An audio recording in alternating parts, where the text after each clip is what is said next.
नांदेड जिल्हा हा काँग्रेसचा बालेकिल्ला म्हणून ओळखला जात होता। मात्र नगरपालिका निवडणुकांमध्ये जर आताचं चित्र जर पाहिलं तर नांदेड जिल्ह्यातील जवळपास सगळ्या नगरपालिकांचा निकाल आहे तो हातात आल्याचं चित्र पाहायला मिळतंय। या नगरपालिका निवडणुकांमध्ये नांदेड लोकसभा मतदारसंघामधून काँग्रेसचा सुपडा साफ झाल्याचं चित्र या ठिकाणी पाहायला मिळतंय।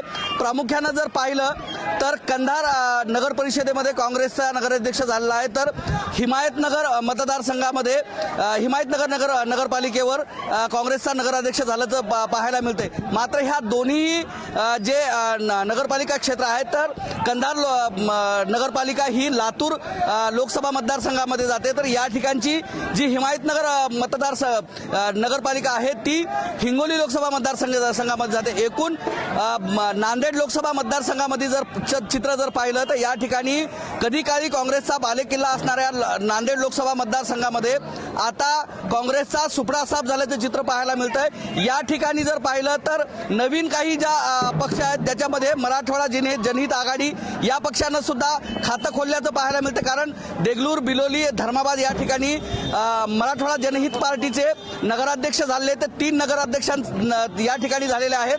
तर लोकसभा मतदारसंघामधून पूर्णतः या ठिकाणी काँग्रेस ही बाजूला फेकल्या गेलेली आहे। राष्ट्रवादी काँग्रेस आणि भाजपा यांचेच नगराध्यक्ष या ठिकाणी झालेले पाहायला मिळतात। आपण माझ्या बाजूला पाहू शकता की मोठ्या प्रमाणामध्ये या ठिकाणी जल्लोष साजरा करण्यात येतोय, ढोल ताशे लावलेले आहेत आणि जे विजयी उमेदवार जे आहेत त्या विजयी उमेदवारांच्या रॅल्या या ठिकाणी निघालेल्या आहेत। आपल्यासोबत काही विजयी उमेदवार आहेत, त्यांच्याशी त्यांची प्रतिक्रिया घेण्याचा आपण प्रयत्न करूयात। काय सांगणार दादा, आज आपण विजयी झालेला आहात भारतीय जनता पार्टीकडून? भारतीय जनता पार्टीकडून विजय झालेला आहे साहेबांमुळे।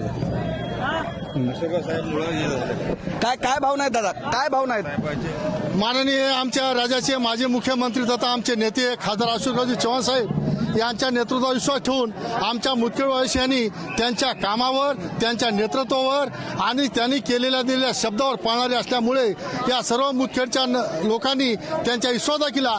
त्या विश्वासाबद्दल आम्ही त्या मतदारांचे ऋणी असून माननीय खासदार साहेब यांचं सक्षम नेतृत्व आहे, त्या नेतृत्वाला आम्ही सलाम करतो आणि त्याचाच हा परिपाक म्हणून आमची भारतीय जनता पार्टी मुदखेड नगरपालिकेमध्ये बहुमताने विजय झालेले आहे। आमचे 20 पैकी 13 नगरसेवक निवडून आलेले आहेत आणि नगराध्यक्षाचा उमेदवार सुद्धा आघाडीवर आहे।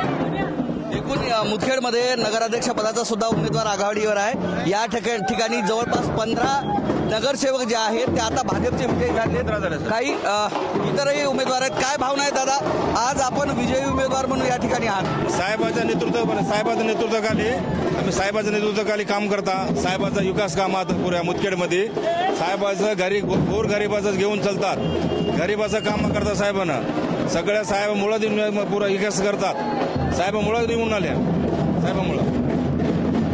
कधी काळी हा मतदारसंघ हा भाजप काँग्रेसचा मतदारसंघ